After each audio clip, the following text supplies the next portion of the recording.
waxaan bilownaa shirkeeni saddexaad. Lesson 3 hard conversation. Hard conversation wada sheekaysi kulul. Hard conversation wada sheekaysi kulul. weli waxaan oo socod sheekadii xiisaa lahayd Ali iyo Bilan. Ali wuxuu yiri, you seem to be hectic, so what are you doing? You seem to be hectic, so what are you doing?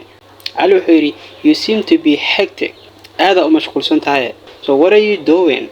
maxaa haysaa? What are you doing? maxaa qabanaysaa?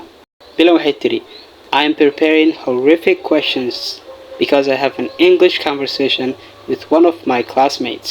We always dazzle each other with English conversation. Bilan waxay tiri, I am preparing horrific questions. waxaan diyaarinayaa su'aalo waabsi ah. Horrific questions waa su'aalo waabsi ayaan diyaarsanayaa dhahday. I am preparing horrific questions.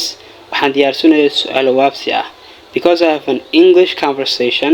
sababtoo ah waxaan leeyahay wada sheekaysi English ah with one of my classmates. waxaana la yeelan doonaa mid ka mid ah kuwaan isku fasalka nahay. We always dazzle each other. markasta waan xifaaltanaa. We always dazzle each other. markasta waan xifaaltanaa with English conversation. waxaanu ku xifaaltanaa wada sheekaysi English.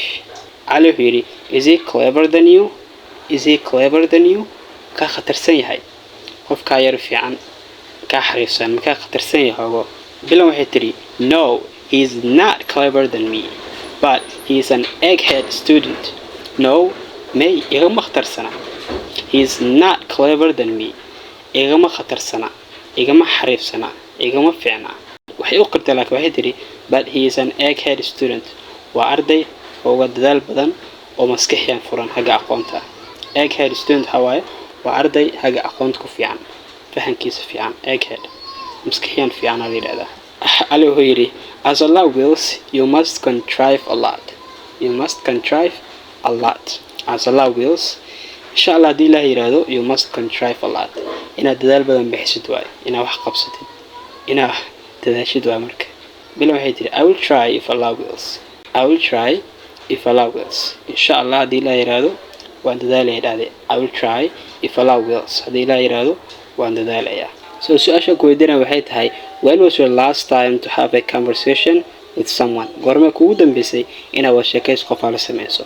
qaybta commentiga noogu soo qor. wada sheekaysi aad u muhiim u yahay inaad asxaabtaada la sameyso.